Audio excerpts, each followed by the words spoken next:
Hoje a gente vai mergulhar numa história fascinante, a evolução do desenvolvimento de software. A gente vai ver como tudo saiu de planos super rígidos para uma flexibilidade que era, assim, impensável. E para começar, vamos direto ao ponto com uma pergunta que, olha, moveu a indústria por décadas. Por que é tão, mas tão difícil construir software? Essa questão foi o motor de muita inovação. Então, vamos voltar lá para os anos 70, quando a indústria encarou a famosa crise do software.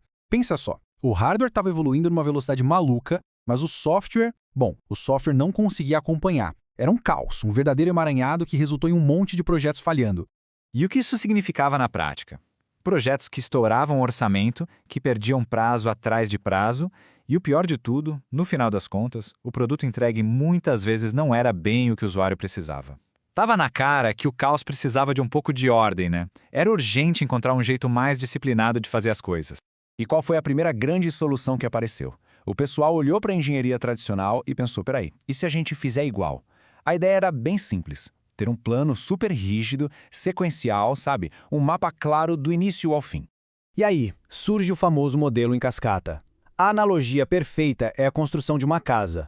Não tem erro. Você não vai construir o telhado se as fundações não estão prontas, certo? É a mesma lógica aqui. Cada fase, desde a primeira conversa até a entrega final, tinha que ser 100% concluída para poder começar a próxima. E esse fluxo super linear era ao mesmo tempo a maior força e a maior fraqueza do modelo. Por um lado, era tudo organizadinho, parecia seguro, mas por outro, uma vez que se descia um degrau dessa cascata, já era. Não tinha como voltar atrás. O caminho estava selado. Só que logo apareceu uma falha gigantesca nesse plano. A real é que software não é um prédio. As coisas mudam. E vamos ser sinceros, o cliente raramente sabe exatamente tudo o que ele quer logo no comecinho de um projeto longo, né? E foi essa constatação que abriu a porta para uma ideia, assim, revolucionária. E se, em vez de tentar construir tudo de uma vez, como um bloco gigante, a gente construísse em partes? E aí que entram duas novas abordagens, que essa imagem da Mona Lisa ilustra que é uma beleza. No desenvolvimento incremental, é como se a gente entregasse pedaços prontos da obra montando um quebra-cabeça. Já no iterativo, a gente começa com um rascunho do quadro inteiro e vai refinando, melhorando a cada ciclo. Então, para deixar bem claro, o incremental entrega fatias prontas e funcionando. Já o iterativo refina o todo ciclo após ciclo. E esses dois conceitos, que muitas vezes andam juntos, viraram a base de quase tudo que a gente conhece como metodologia de software hoje em dia. Mas claro, os projetos foram ficando cada vez maiores, mais complexos, mais ambiciosos. E com isso, o risco e a incerteza só aumentavam. Era preciso um modelo novo, que não fosse só para construir, mas para sobreviver a essa complexidade toda. Aí entra o modelo espiral, que meio que junta o melhor dos dois mundos. Ele também funciona em ciclos, em iterações, só que cada ciclo começa com uma etapa fundamental, a análise de risco. Isso foi uma virada de chave, tornando ele perfeito para aqueles projetos gigantescos, de altíssimo risco, sabe? Aqueles em que falhar não era de jeito nenhum uma opção. A partir daí, a árvore genealógica dos modelos de software, nossa, explodiu.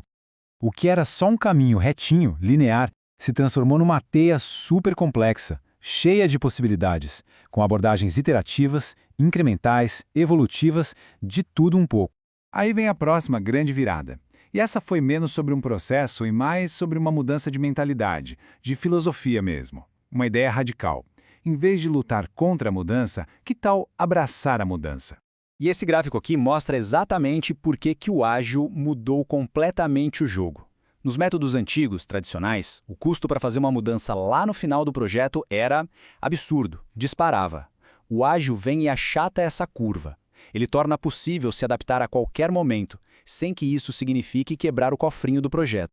E é super importante entender uma coisa. Ágil não é um método específico, uma receita de bolo. É um conjunto de princípios, uma filosofia. E essa filosofia deu vida a uma família inteira de frameworks, como Scrum, Kanban e XP, cada um com seu jeitinho de aplicar essa flexibilidade e adaptação. Bom, depois dessa viagem toda, saindo dos planos rígidos e chegando nessa flexibilidade radical, o que fica? Qual é a grande lição de toda essa jornada? A principal lição é que não existe bala de prata. Não tem uma fórmula mágica que serve para tudo. O melhor processo é aquele que se adapta, tipo Um camaleão, sabe? Que se encaixa perfeitamente no projeto, na equipe e no problema específico que precisa ser resolvido. E para fechar, tem essa frase genial do Edgar Dijkstra, que nos coloca no nosso lugar. Testes podem mostrar a presença de erros, mas não a sua ausência. Ou seja, não importa o processo que a gente use, construir software de qualidade continua sendo um desafio enorme, super-humano e complexo. E olha, essa jornada de evolução está longe de acabar. Pelo contrário, agora, com a chegada da inteligência artificial, que já escreve, testa e até corrige código, a gente está na porta de uma nova revolução. A grande pergunta agora não é mais só como a gente constrói software, mas qual vai ser o nosso papel nisso tudo.